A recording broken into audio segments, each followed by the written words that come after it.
Brothers Karamazov by Fyodor Mikhailovich Dostoevsky. Translated by Constance Garnett. Book 3, Chapter 8. Over the Brandy. The controversy was over, but strange to say, Fyodor Pavlovitch, who had been so gay, suddenly began frowning. He frowned and gulped brandy, and it was already a glass too much. "Get along with you, Jesuits!" he cried to the servants. "Go away, Smedyakov. I'll send you the gold piece I promised you today, but be off. Don't cry, Grigory. Go to Marfa. She'll comfort you and put you to bed. The rascals won't let us sit in peace after dinner." He snapped peevishly, as the servants promptly withdrew at his word. "Smedyakov always pokes himself in now after dinner. It's you he's so interested in. What have you done to fascinate him?" he added to Ivan. "Nothing whatever," answered Ivan. "He's pleased to have a high opinion of me. He's a lackey and a mean soul.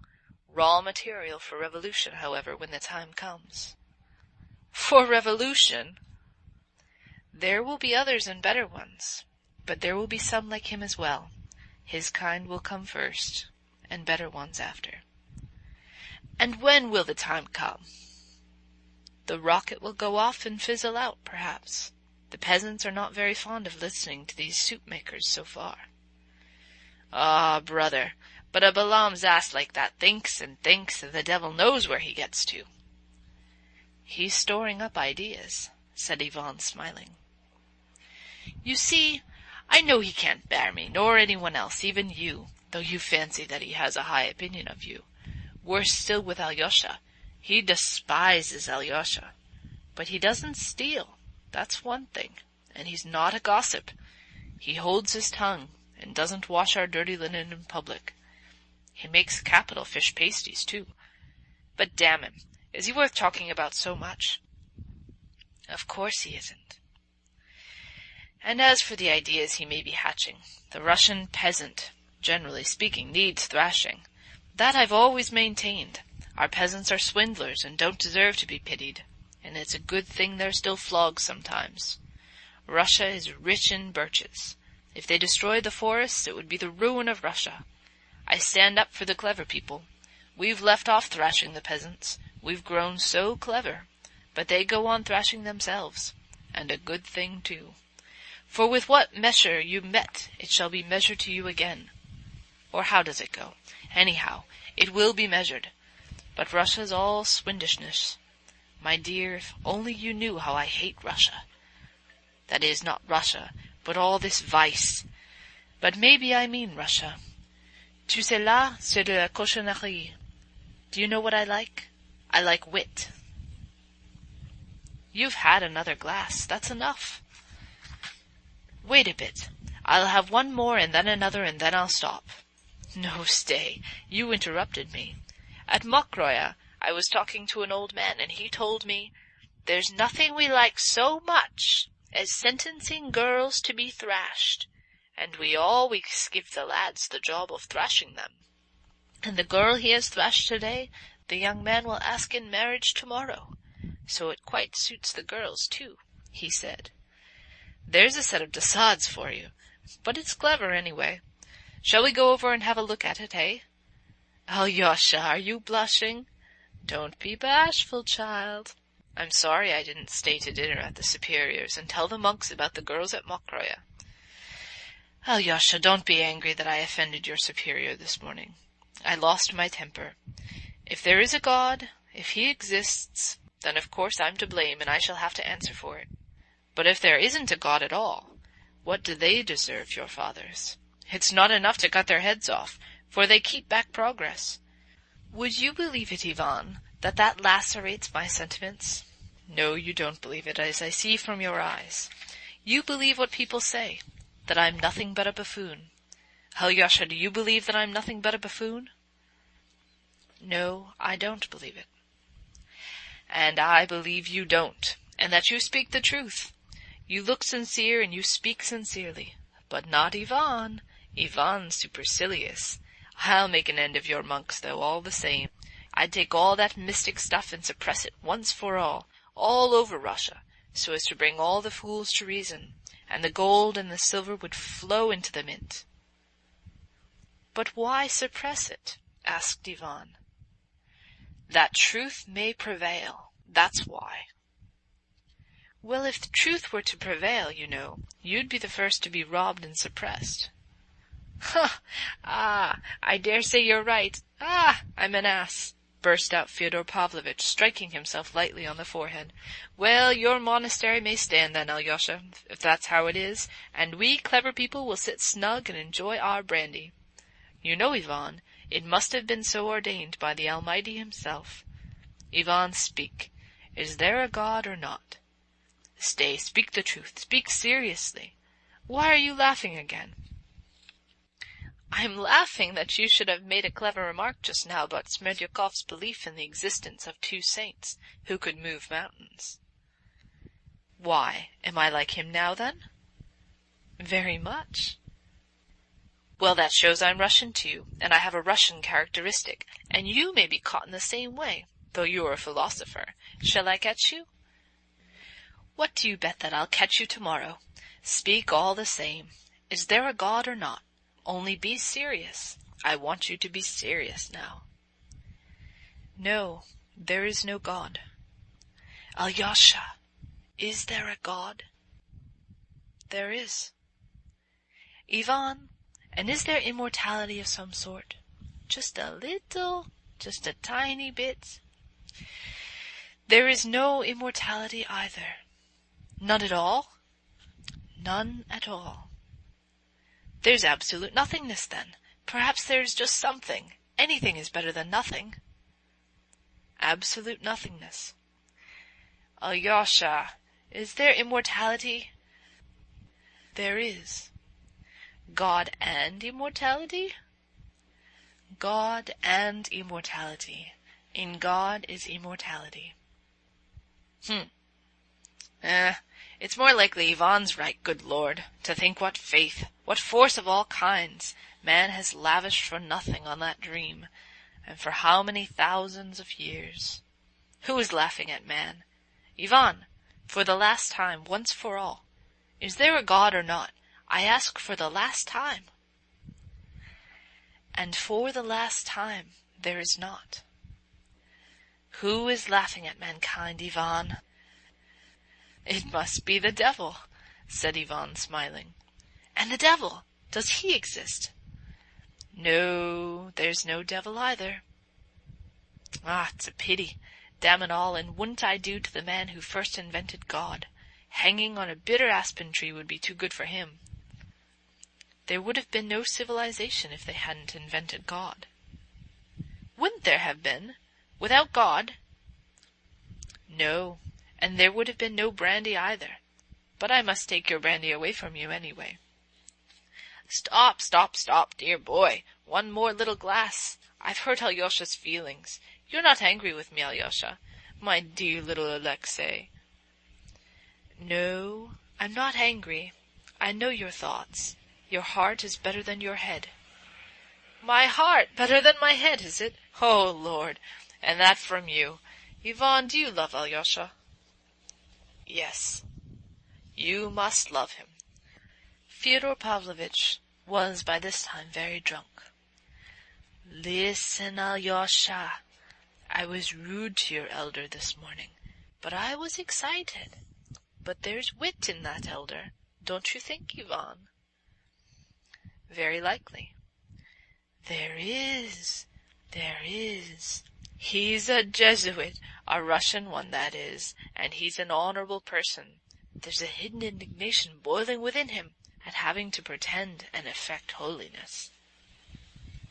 "But of course he believes in God." "Not a bit of it. Didn't you know? Why, he tells everyone so himself. That is, not everyone, but all the clever people who come to him. He said straight out to Governor Schultz not long ago, 'Credo, but I don't know in what.'"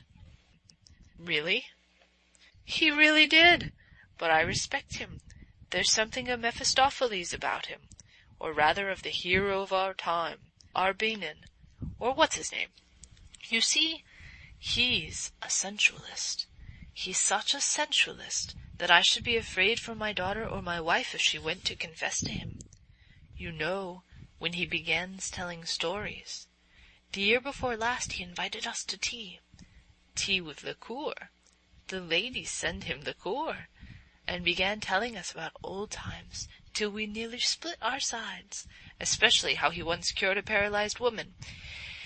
"If my legs were not bad, I know a dance I would dance you," he said. "What do you say to that?" "I've plenty of tricks in my time," said he. "He did Demidov, the merchant, out of 60,000. "What, he stole it?" "He brought him the money as a man he could trust, saying, 'Take care of it for me, friend. There'll be a police search at my place tomorrow.' And he kept it. 'You have given it to the church,' he declared. I said to him, 'You're a scoundrel,' I said. 'No,' said he, 'I'm not a scoundrel, but I'm broad-minded.'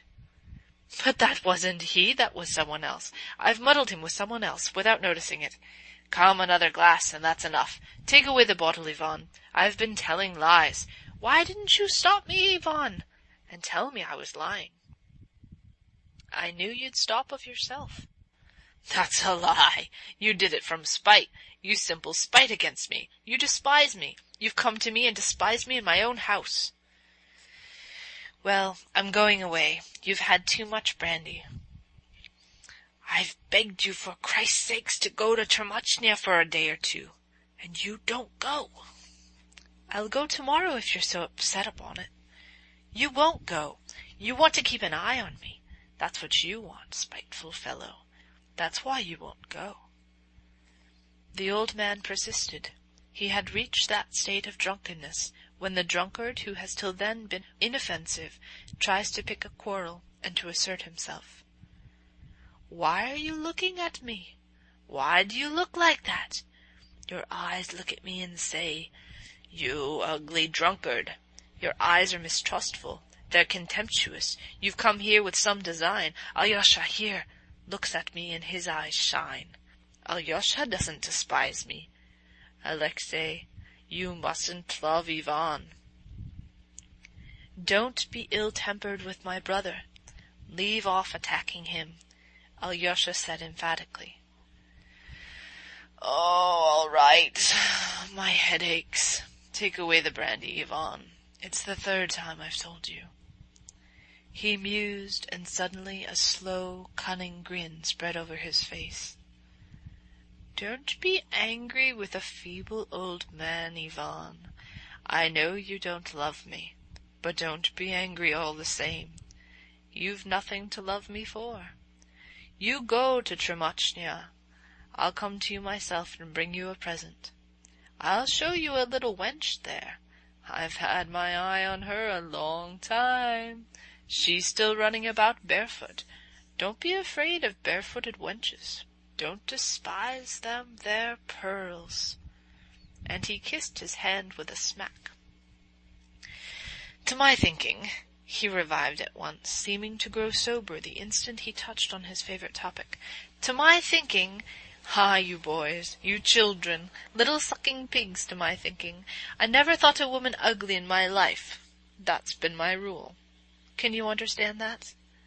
"How could you understand it? You've milk in your veins, not blood. You're not out of your shells yet. My rule has been that you can always find something devilishly interesting in every woman that you wouldn't find in any other. Only, one must know how to find it. That's the point. That's a talent. To my mind, there are no ugly women.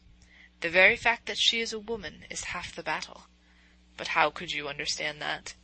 Even in Vigifides, even in them, you may discover something that makes you simply wonder that men have been such fools as to let them grow old without noticing them.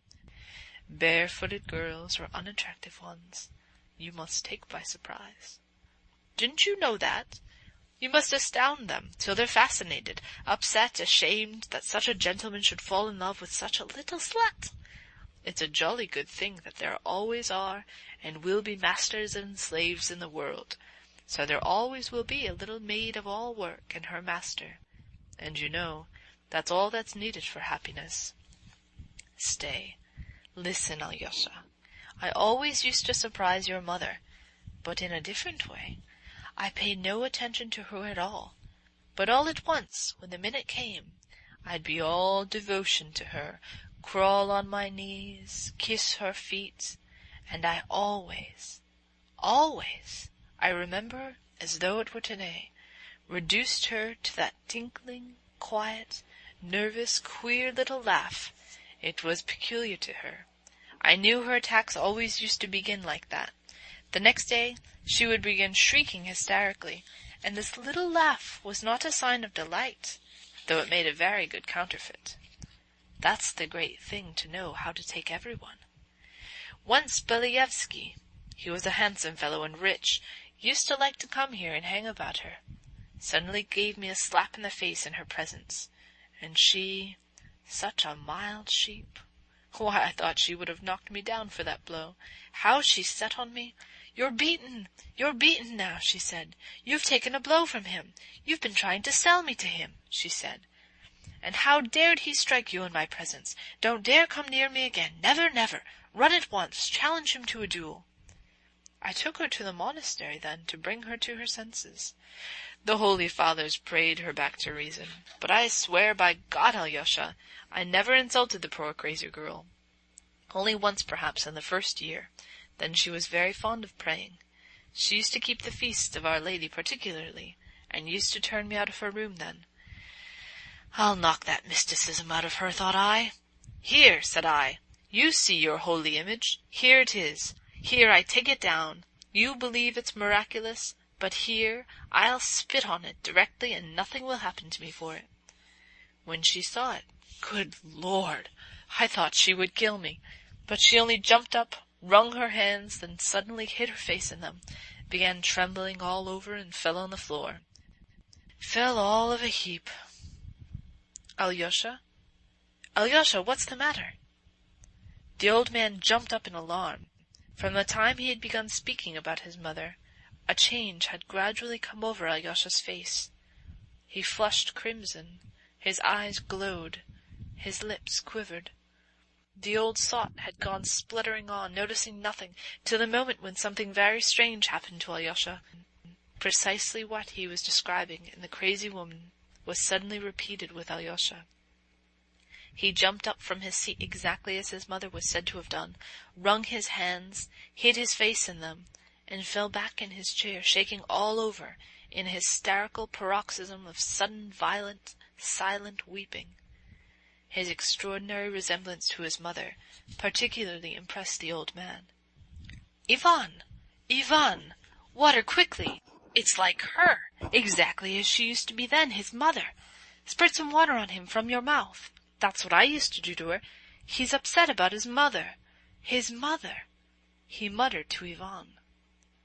But she was my mother too, I believe. His mother. Was she not?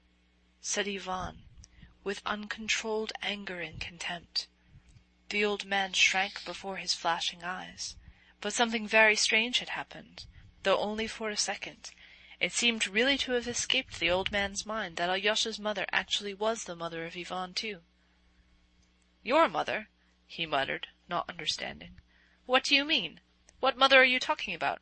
Was she? Why, damn it, of course she was yours too, damn it! My mind has never been so darkened before. Excuse me. Why, I was thinking Ivan, he stopped. A broad, drunken, half-senseless grin overspread his face. At that moment a fearful noise and clamour was heard in the hall. There were violent shouts. The door was flung open, and Dmitri burst into the room. The old man rushed to Ivan in terror. "He'll kill me! He'll kill me! Don't let him get at me!" he screamed, clinging to the skirt of Ivan's coat. This ends Chapter 8.